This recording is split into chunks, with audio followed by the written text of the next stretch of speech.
So, wir gucken uns jetzt heute mal an, wie man bei dem neuen Lenovo P50 Festplatte einbaut und die vorhandene M2 SSD gegen eine neuere tauscht, gegen eine größere.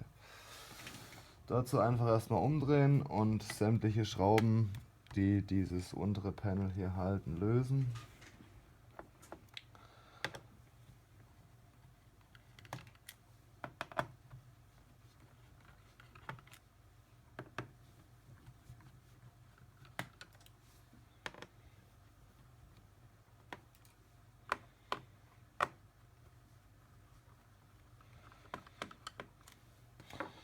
Jetzt kann man hier vorsichtig mit dem Finger rein und dann vorsichtig versuchen, das abzuklipsen.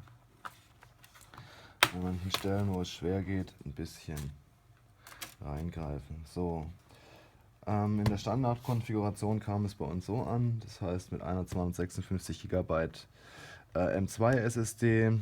Wir tauschen es aus gegen eine normale SSD, die hier reinkommt, und tauschen die ganze aus gegen eine größere Samsung 512 GB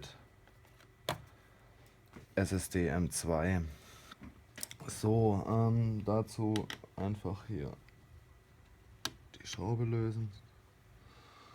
Jetzt kann dieser komplette Schlitten inklusive der vorhandenen SSD nach hinten entnommen werden. Und die SSD selber ist nochmal auf diesem Schlitten auch mit einer Schraube fixiert. Die auch entfernen. Jetzt kann die SSD